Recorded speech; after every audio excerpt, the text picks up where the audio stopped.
And retweet. Hello, everybody. Good morning. It's a happy manners today. Obviously, I've been very dejected during the World Cup, feeling that Australia's not going to do too much. But we have hammered Bangladesh overnight, exacting revenge for our horrible series over in Bangladesh. Good morning, Paul. How are you? Good morning, Betters. I'm great. That was a very enjoyable night's entertainment of cricket watching. It went, oh gosh, it reminded me a little bit of that 1999 game against Bangladesh in the World Cup when Australia were nothing was going right, and they said we need to really hammer Bangladesh, and we kind of did. Tom Moody, I remember getting a few runs that day.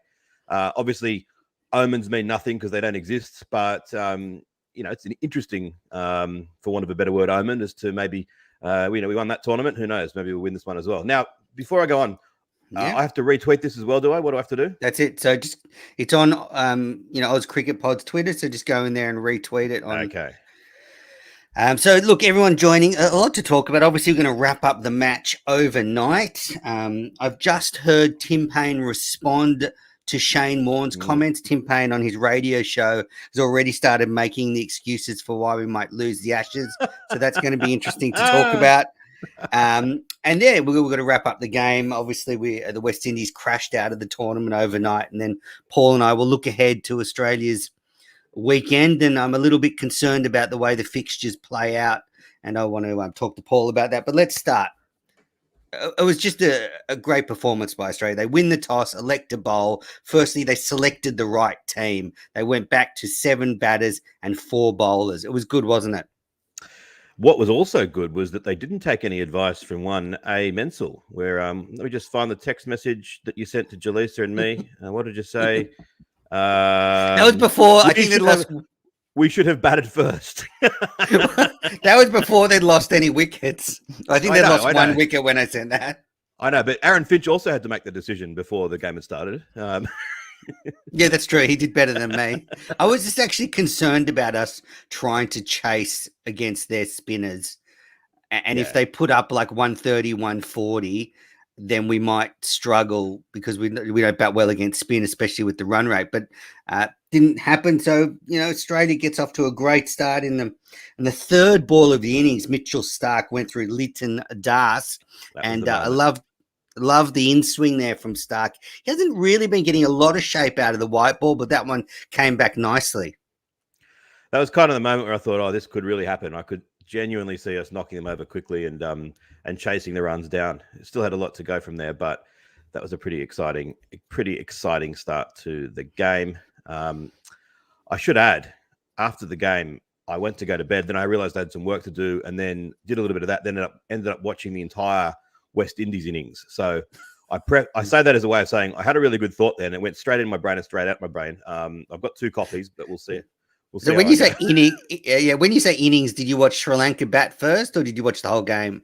No, I worked during Sri Lanka's innings, and then I finished my work at the innings break, and I thought any normal person would go to bed now on a sort of effectively a dead rubber, a game that's going to finish at 4 a.m. And I just suddenly found myself logging on and watching the entire second innings like a moron. But it was actually perfect, it was like I was doing research for Australia's game. Well, you're doing research for this. I don't know for whom. For this episode, we're going to talk about it later.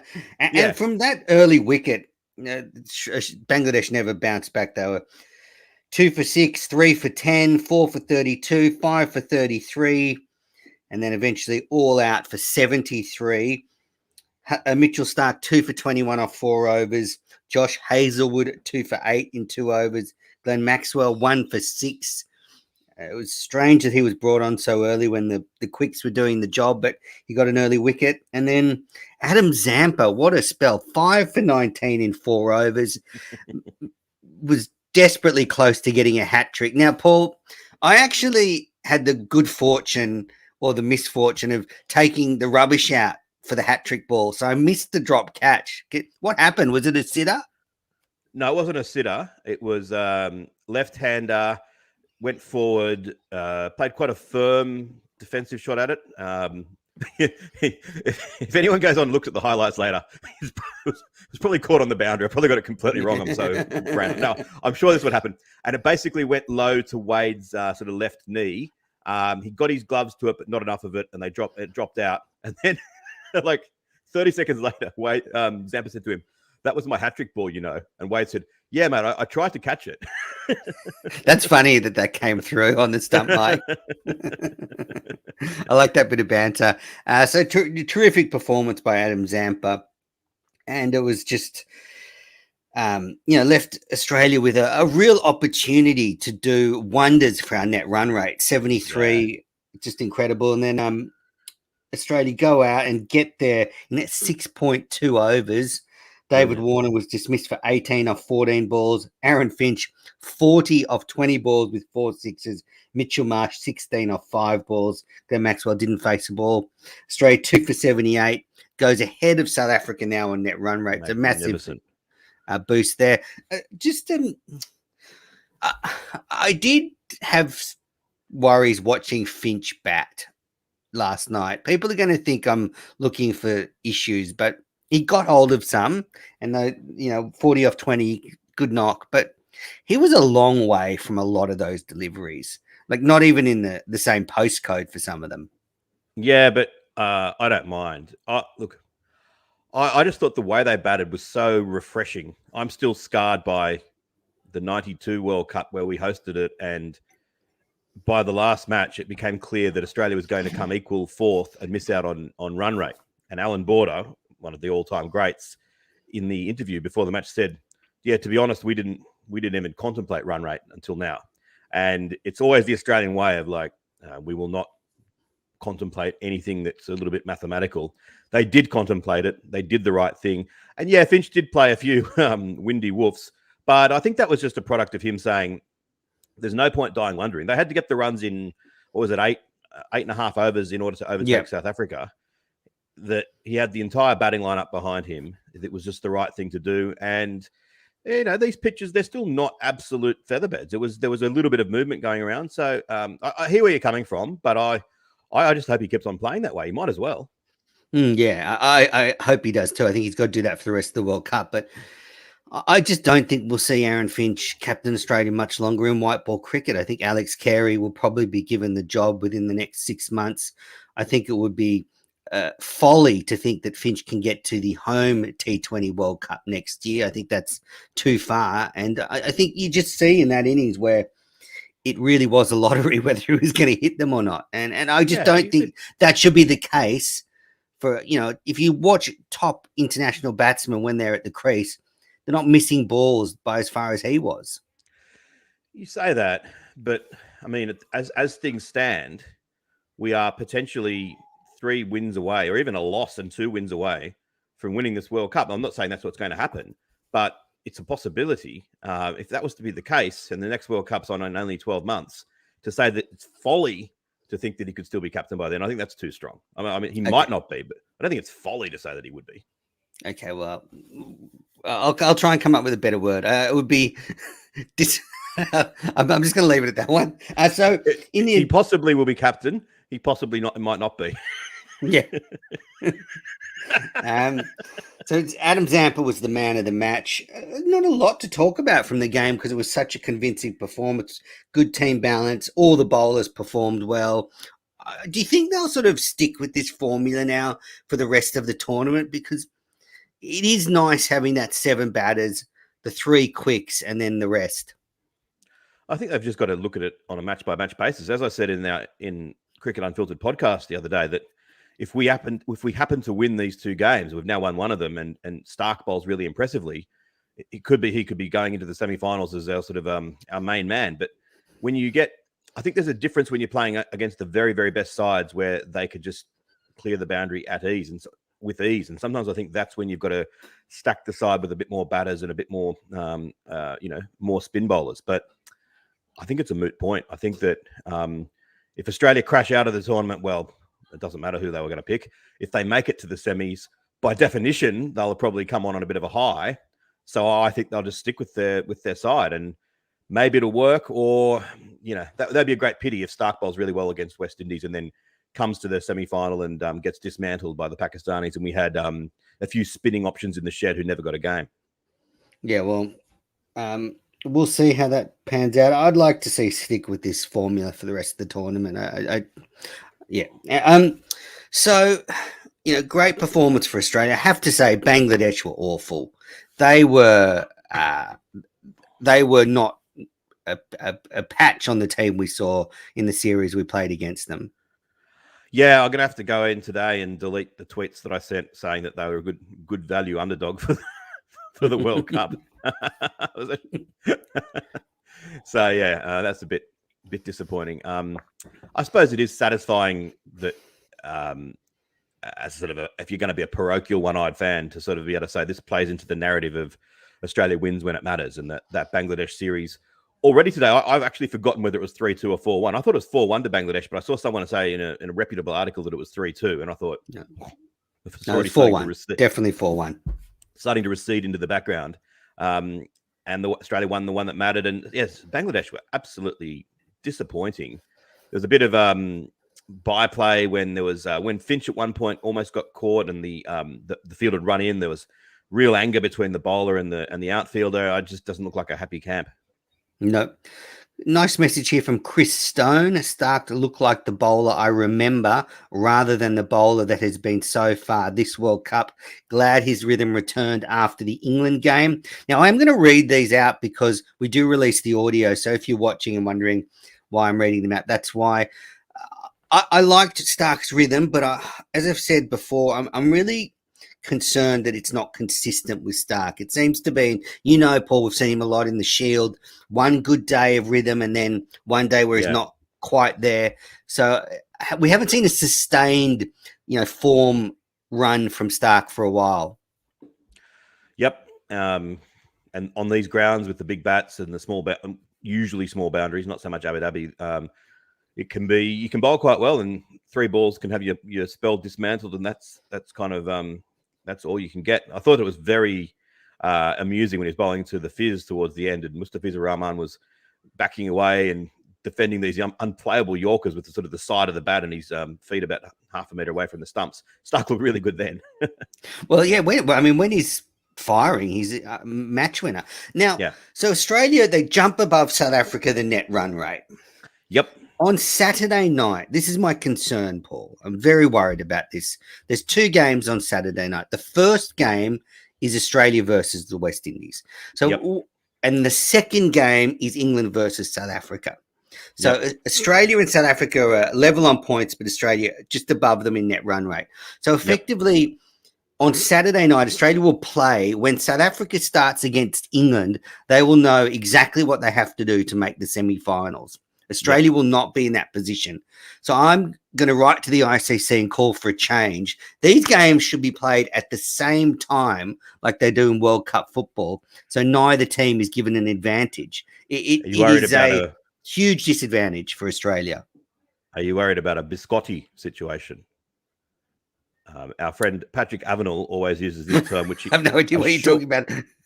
He assures me it's a commonly used term in Italian, where in a soccer tournament where the last game, so they usually do play them simultaneously, but for whatever reason, where if 2 teams are playing each other and they both realize that they will both qualify with a 0-0 draw, and that that can be a very safe outcome, the managers for both sides say, of course we're not going to do that, and we're going to go hell for leather. And they kind of do, but then suddenly 90 minutes comes by and, it's 0-0 draw. We tried. We really did. And they tried. It was a competitive game, but geez, it just happened to be 0-0. I don't think that'll be the case in this game because I think cricket's so much more complex. It's not so easy just to choose whether to score a goal or not. Cricketers are verging on superstitious that they wouldn't want to be seen to be doing anything like that. Plus, they would cop all sorts of criticism. And also, as long as Australia beat the West Indies, South Africa may well know what they need to do, but it might mean they need to absolutely towel up England. Now, gosh, if they do that, good luck to them. If they have to, bowl England out and get the runs in 13 overs and they manage to do that, then they're a better team than I think they are. Yeah, I don't think there'll be any funny business with England. I know there's been jokes made on Twitter about them playing Australia out of the tournament. There's no way they'd do that because Australia's not a good T20 side, so they'd be trying to keep them in. Just wouldn't do it. Yeah.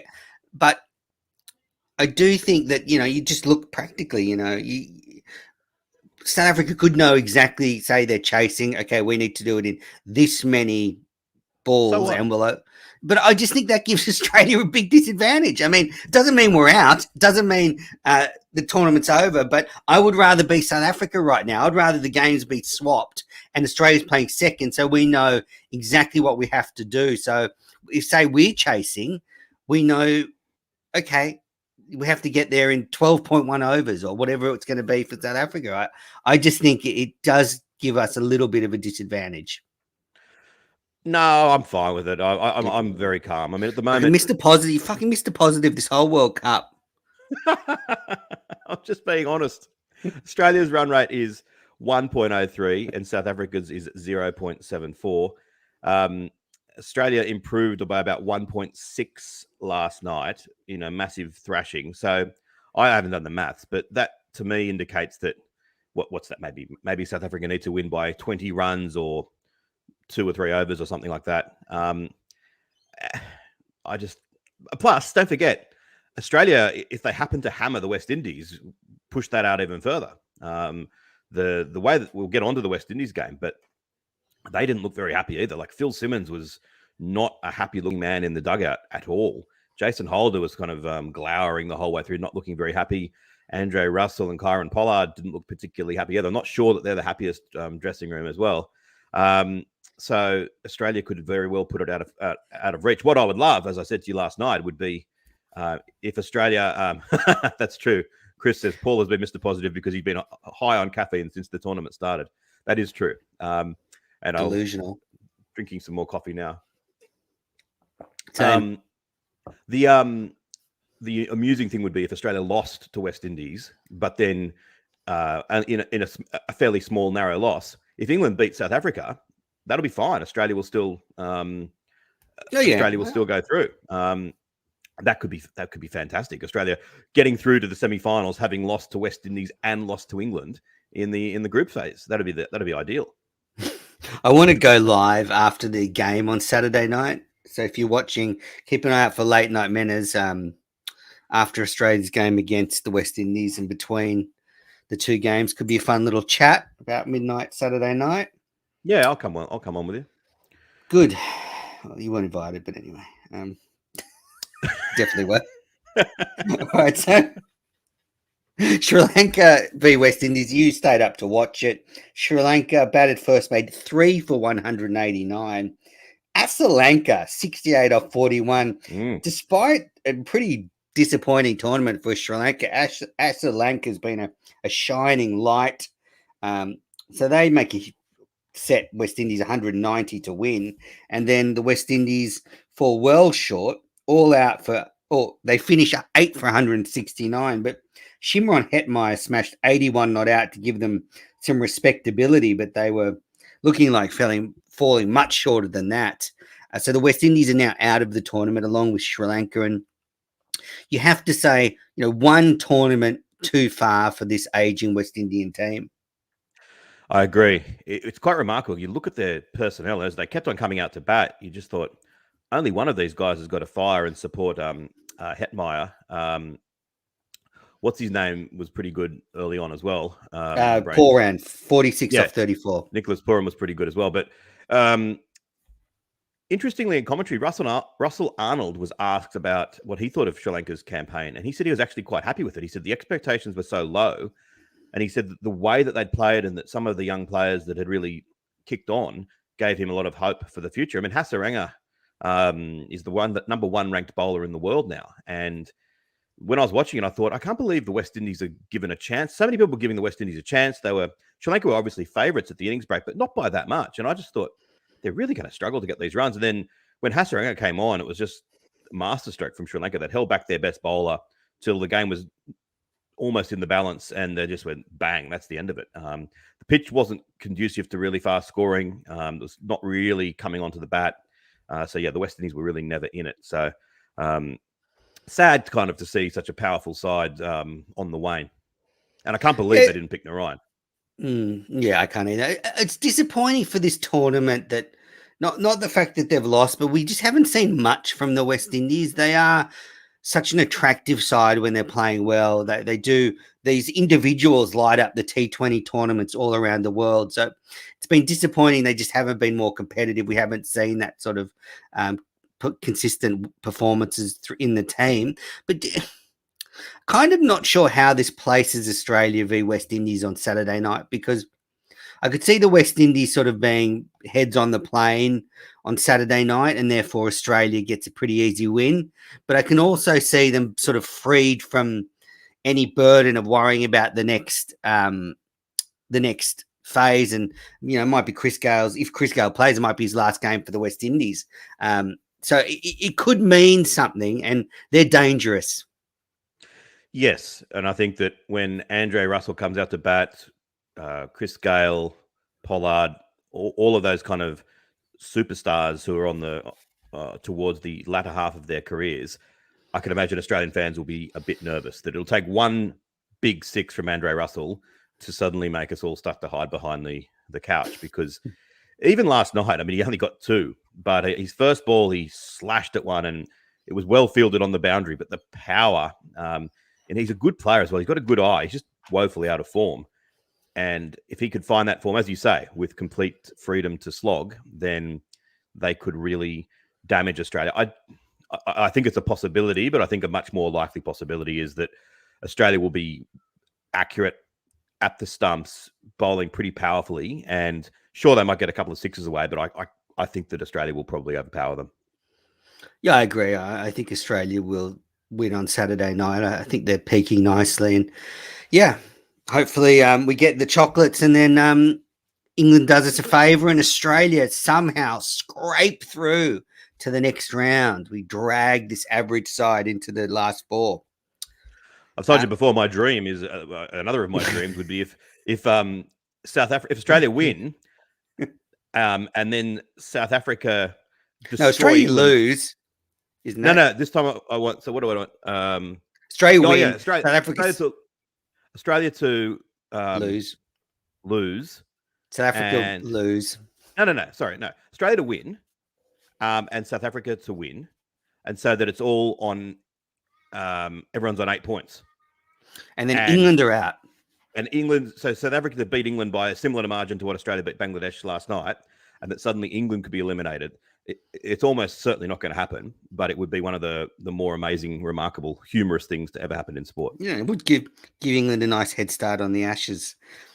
Right, that's my segue, because we've spoken about on Cricket Unfiltered before, but Tim Payne is a co-host of a radio show in Tasmania, and he wasn't on, I think, in studio today, but they called him, and he was asked to respond to Shane Warne's criticisms of him in the last couple of days. And what Warne said was, Payne, he's had a shocker the last couple of years as captain. Tactically, he's been very poor. We've lost the last two series, and he can't make a run. Well, let's just go through these firstly, and then we'll go into his response. But I think the first bit about Payne being tactically poor is a fair enough criticism from Shane Warne. He's able to criticize his tactics, and I think there's some foundation for that. Probably, yeah. There's been some disappointing tactical moments. The review frivolously called in the 2019 game at Headingley, bowling first at the Oval in that final Test match. But I also think that you've got to balance the SCG against India earlier this year. He blew his top and we didn't get the win.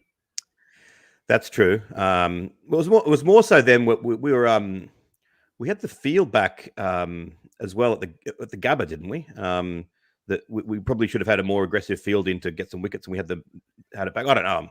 Anything more recent, my brain's scrambled. But what I'd say is that I think that Shane Warne in those circumstances would have done better. I think tactically on the field he's aggressive, and I think that's what Australia need. But if I put Shane Warne in as a sort of a carbon copy of instead of Tim Payne all this whole time, don't know if Shane Warne would have had the same sort of statesmanship ability, and he seems like he's got a pretty harmonious team, with the exception of maybe the coach.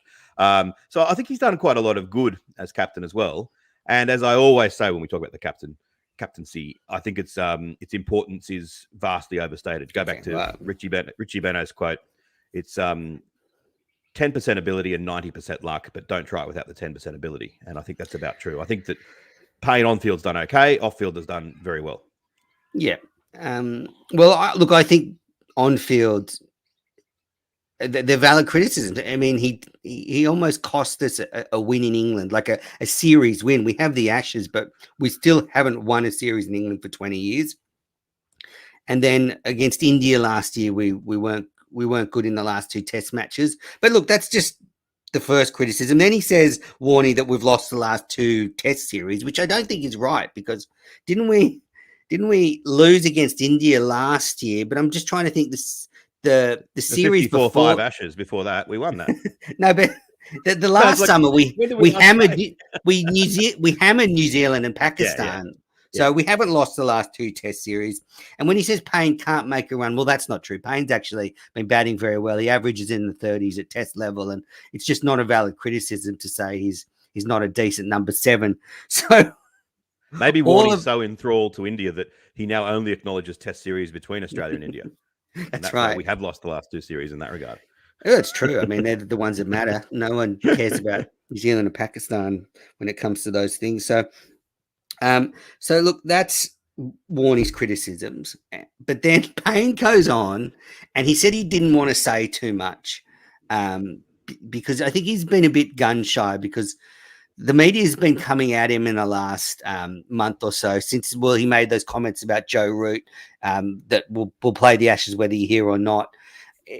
His radio show hasn't been good, I don't think, for him, because there's a lot of media scrutiny on him. It's fair to say that a Tasmanian radio show has not had this much impact in Britain for a long time.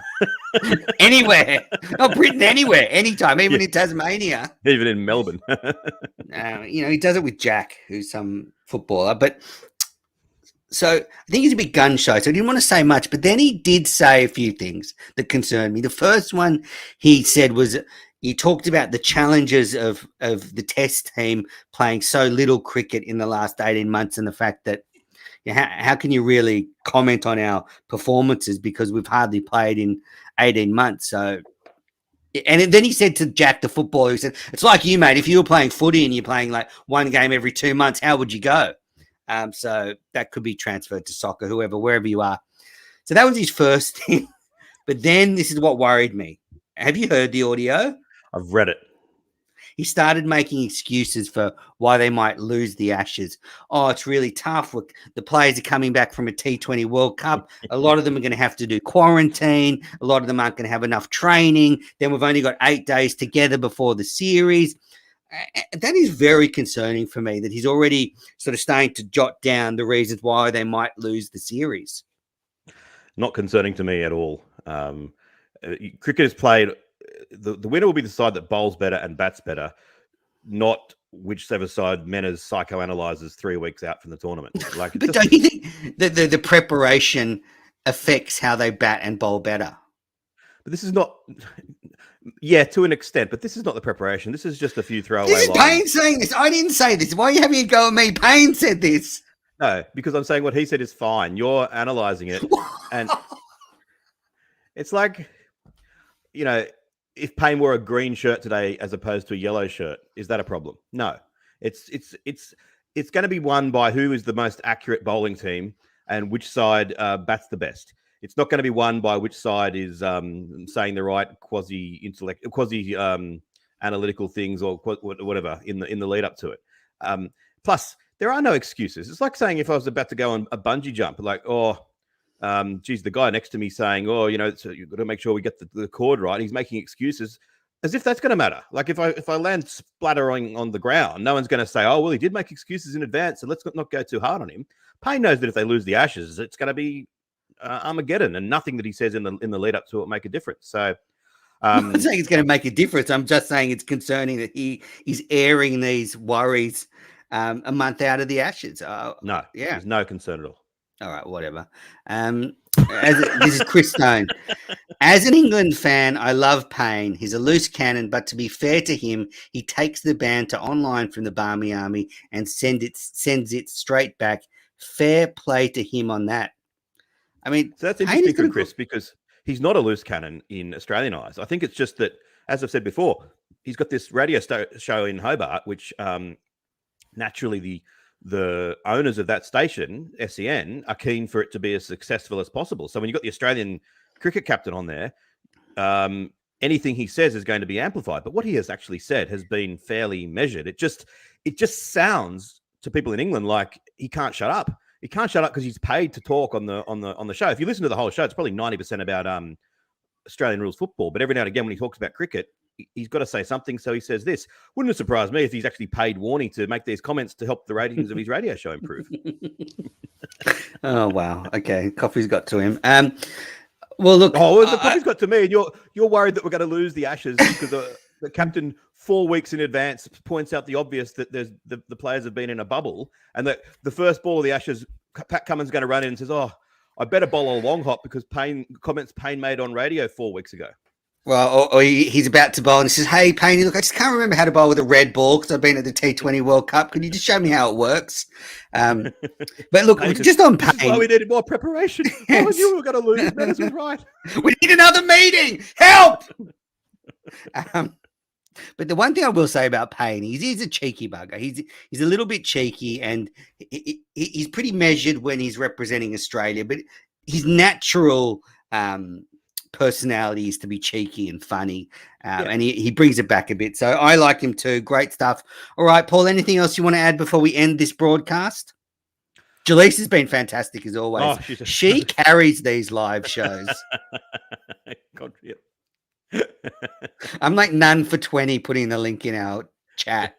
I mean, she goes on those South African guys' live YouTube show at the drop of a hat. She does it from a car, but she won't do it for this one. But anyway. I'm doing one with her in a few minutes that you're not involved in, so yeah. I'll just see it live. I'll be like, send me the link, and it'll just be like ghosted. All righty, well, that's it then, Paul. Yep. Great win for the Aussies. Great win for the Aussies. We'll be back after Australia's performance on Saturday night. Could be a double act. We could do like a live late night show between games and then a full reaction to Australia crashing out or making the semi. So thanks everybody for watching or listening. Paul, get some sleep. See ya.